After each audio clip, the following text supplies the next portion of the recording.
నమస్తే. తిరువూరు ఎమ్మెల్యే కొలికపూడి శ్రీనివాసరావు వివాదంలో ఇరుక్కున్నప్పుడల్లా ముఖ్యమంత్రి చంద్రబాబు ఆగ్రహం వ్యక్తం చేశారు అని నివేదిక అడిగారనే కథనాలు టీడీపీ అనుకూల మీడియాలో వస్తున్నాయి.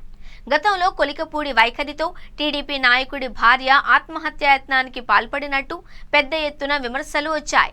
తాజాగా వైసీపీకి చెందిన వార్డు సభ్యురాలు భూక్యా చంటి పురుగుల మందు తాగి అపస్మారక స్థితిలోకి వెళ్లారు. కొలికపూడి తీరుతోనే సదరు మహిళ బలవన్మరణానికి ప్రయత్నించినట్లు వార్తలొచ్చాయి.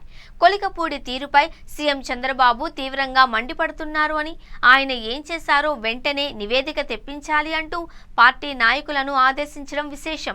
ఏదో ఒక కారణంతో కొలికపూడి వివాదంలో ఉండడం సీఎం ఆగ్రహించారు అనడం తప్ప పునరావృతం కాకుండా చర్యలు తీసుకున్న దాఖలాలు లేవు అని టీడీపీ నేతల నుండి విమర్శ వస్తోంది.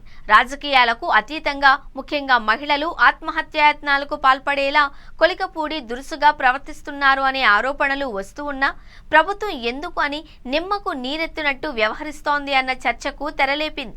మహిళలను వేధిస్తే తాట తీస్తా, తోలు తీస్తా, అంతు చూస్తా అని హెచ్చరికలు చేసే పవన్ కళ్యాణ్ తాజాగా కొలికపూడి వ్యవహారంపై ఏమంటారు అనే ప్రశ్న ఎదురవుతోంది.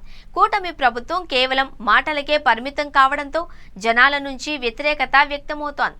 కొలికపూడి విషయంలో కూటమి ప్రభుత్వం చర్యలు తీసుకోకపోతే రానున్న రోజుల్లో మరింత మంది బలవన్మరణాలకు పాల్పడాల్సి వస్తుందో అని ఆ నియోజకవర్గ టీడీపీ నాయకులే ప్రశ్నిస్తున్నట్లు చర్చనీయాంశమవుతోంది.